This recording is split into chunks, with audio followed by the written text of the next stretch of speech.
Hello, everybody. Thank you for the introduction and thank you, AWE, for having us here. My name is Rosario, and I'm a proud Colombian and Latina-born founder.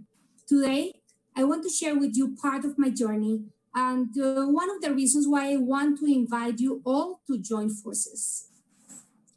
Since I was a child, I dreamed of being president of my country, Colombia, of building a better future for the people, for my people, in education, healthcare, infrastructure, and build a sustainable economy with a recognized global presence.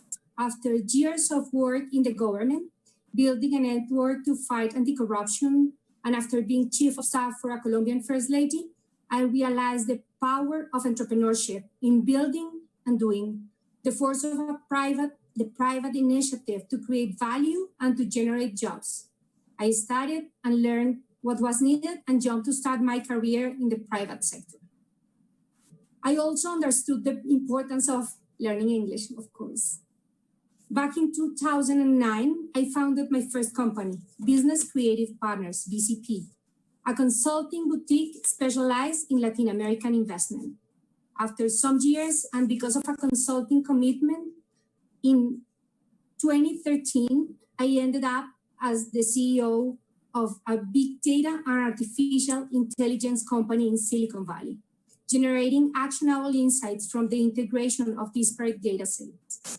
The possibility to capture, process, and visualize data to solve critical facts for different industries opened my eyes. At that moment, I realized the power of exponential technologies to scale solutions, and I started to train myself to understand the different opportunities, and of course, also train myself to be a developer. 3 years later, when my husband and I moved to New York City, I co-founded VR Americas, now XR Americas. Then I found the power of immersive technologies enriched with advanced analytics, what we call now the spatial computing industry. At the end of 2020, we received essential recognitions in the US market. We were living a pivotal moment, but at the same time, COVID-19 disrupted the world and gave us new questions and challenges. In the last 3 years, we had the honor to present at this event, and we approached our main concerns. In 2017, the training and education for business as a clear statement of the opportunity. In 2018, the importance of standalone alternatives in the enterprise, looking for ways to accelerate adoption of immersive technologies. Finally, in 2019, the importance of addressing the risk associated with cybersecurity and data protection.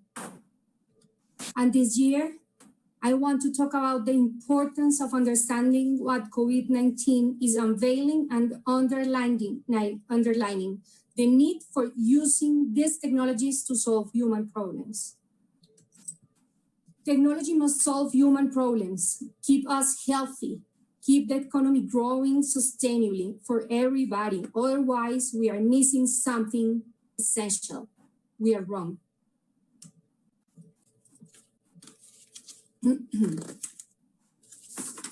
The audience doesn't need me explaining why I'm convinced about the opportunities of spatial computing to tackle the key challenges of our planet, to explain why digital twins can be an opportunity to accelerate many of the solutions the world needs to find. And with COVID-19, the challenges became more visible. Our educational system is failing everywhere. The healthcare systems are confronting the most significant challenges ever. Occupational health and safety in the workplace is out of foundations for the current situation. The way companies are training, reskilling, and upskilling their employees are failing in the present case. I can keep naming the affected areas in the productive system and in our society. And the pandemic found this productive system far from an adequate preparation for the reality where digital adoption is not anymore an option, it's a must.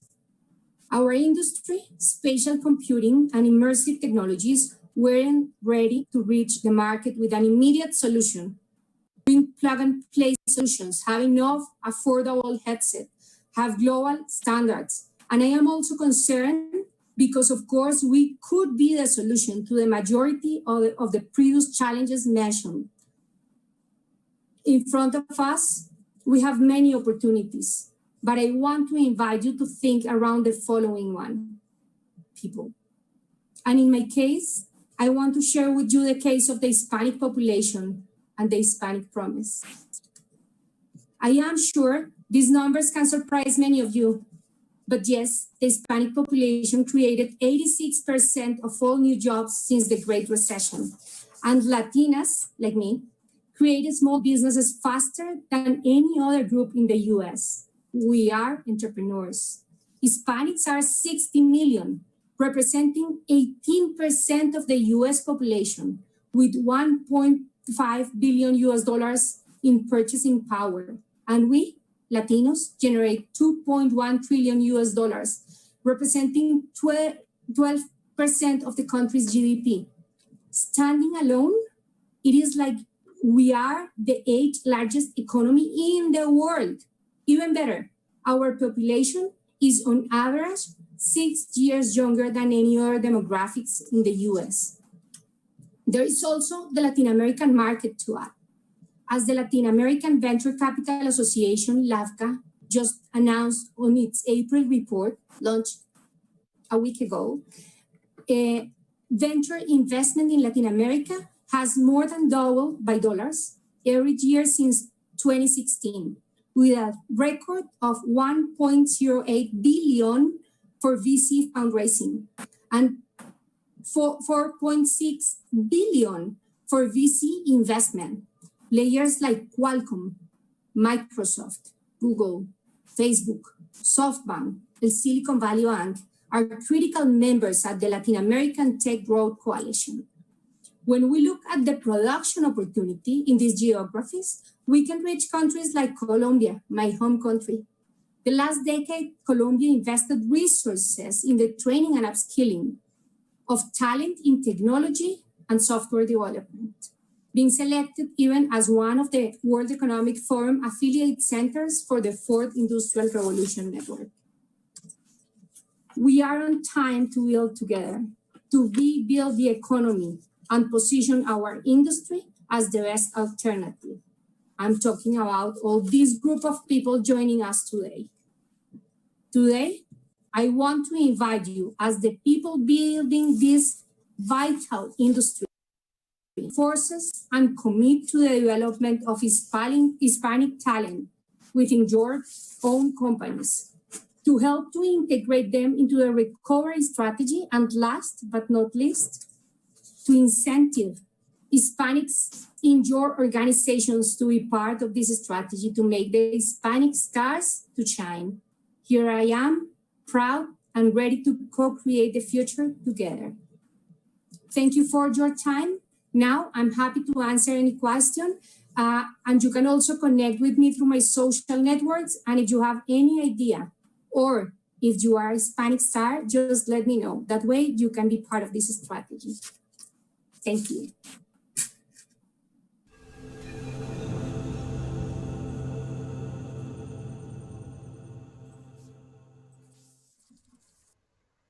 Hi, Rosario. How are you? Hello. How are you? Great.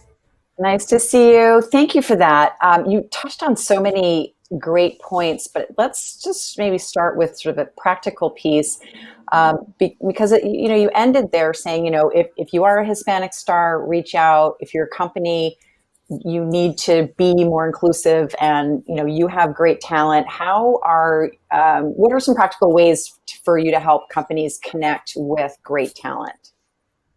Well, yes, as I mentioned, this is not an Exar Americas initiative, it's a need. As Hispanics, we need to gather, we need to unite, and we need to help this industry to grow. We have a lot of younger people. I saw many of the participants, the Hispanic talents that we have. Dario Laverde, I saw him in the talks, Kathy Hackle, we are many. but we need to open the doors for the younger ones who are coming behind us. How we can gather. I'm happy to be connected. I'm happy to help to connect. And of course, there is the Hispanic Star Alliance. Is an initiative that we, corporations and some younger companies like ours created because it is time to unite. We are a lot of people, a lot of talented people, and as younger as we are, we can help this industry to grow up. So we're getting Then some great feedback. networks. Oh my, thank you. Oh, good. And we're getting some really nice feedback, and you're getting lots of compliments in the chat. And I have a question here. Are there any Hispanic AR startups or artists that we can connect with, or you'd like to give a little airtime here? Well, basically, what I want to propose is I will create a conversation in the platform, because it's time to unite. And as we were talking the last opportunities about technical things as concerns, I think Ori Imber's words yesterday inspired all of us as an industry. Now it is time to start joining forces to make it bigger. We are just on time. And you mentioned Dario Oliveira. He's one of my colleagues, and of course Kathy Hackle. All people who I have tremendous respect for. I think we all do. So let's talk about we're all in our living rooms and homes, and changing the way we work and collaborate. I'd love to hear your opinion on when we go back to work and things normalize a little bit. How do you see now XR moving forward? It seems now there's been a lot more interest in general for some of the tools, especially collaboration, where we can do in virtual environments, like our last panel discussed. So how do you see sort of the new workflows using XR moving forward? Well, I think many people is taking this time to learn more, to improve their skills. And this will be visible when we are all in the new normality. At the same time, I think the industries are understanding the point that we as a group, all the spatial computing XR industry, we're talking about the last years, and this is very useful. We can reduce the cost of many things. We can reduce all the accidents. We can improve the localization of, or the interaction between teams in different geographies. And of course, the interesting thing, as reading in Irina's and Rob's book, Infinite Retina, spatial computing has a very big advantage, and is data-driven results.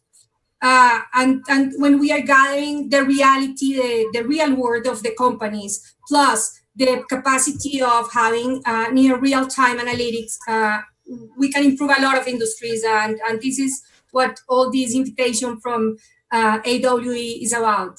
And now we need to talk about the people, and this is where we should be working now.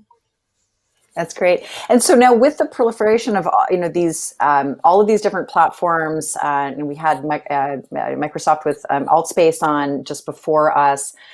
How do you see some of the just social contracts and some of the privacy concerns, and just it's a new space that we have to navigate socially, even though it's often in a work environment. You're so outspoken on all these things. I'd love to hear your opinion on where that's going, and some of the things that we can put in place to ensure that these are good experiences.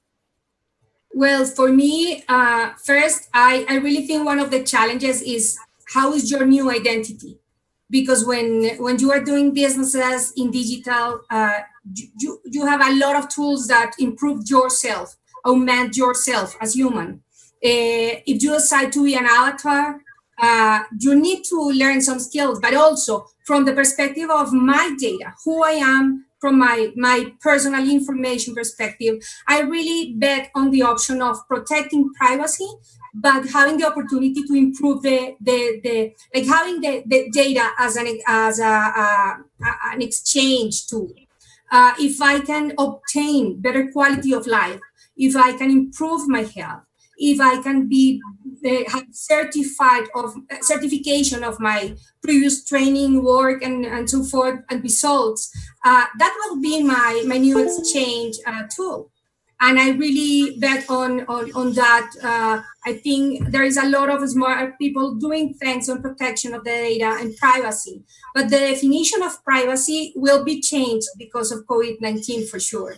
Now we understood that having the information, the right information, and creating the correct insights from there can save lives. Then how we are contributing to the world with our anonymized data in order to create standards, spaces, tools, medicines, etc. But in the same way, how the companies are ethic enough to protect my privacy and to use that to create the general result, but not. Let's see, for example, the alliance between Google and Apple. That's very interesting. In order to gather data from the users, but at the same time protect their privacy. I think we are starting to live in a new normality that could make a better world if we know how to contribute to it. Yeah, I think you're right. And I think around that data question, I think, we're getting more savvy as well and, making demands on a lot of these companies to really start to protect that data. So I think this is an opportunity for us to sort of change that narrative. And you talked about the investment in Latin America, sort of doubling year over year. Is there VC money coming in aside from large companies now, building, headquarters and centers in Latin America? Do you find that VC dollars are kind of flowing in and that there's investment available now? Yes, I think, well, of course, COVID-19 is challenging everybody, and we don't know the precise data in the last weeks or what will be that in the next month. But what's happening that is interesting is three things. One is, first, there's more foreign direct investment into Latin America, for sure. The second thing is more Latin American people is investing in Latin American companies also. But the third thing is that finally, in many cases, Hispanic entrepreneurs or Hispanic business people in the US are identifying themselves as Hispanics. They are not telling anymore their names as Pablo, but Paulo. Do you know what I mean? Or Maria, but Maria. And this is showing also them the opportunity to invest in their countries, to create global markets in terms of America. Complete America, and I think the three factors are increasing the investment into Latin America. A lot of companies owned by Hispanic people in the US are creating their subsidiaries and their development teams in Latin America, and I think that's a big opportunity for both markets. That's great. Thank you so much, Rosario. So nice to see you. Thank you for your talk. And we will be back with our next panel shortly. Thank you. Have a good day.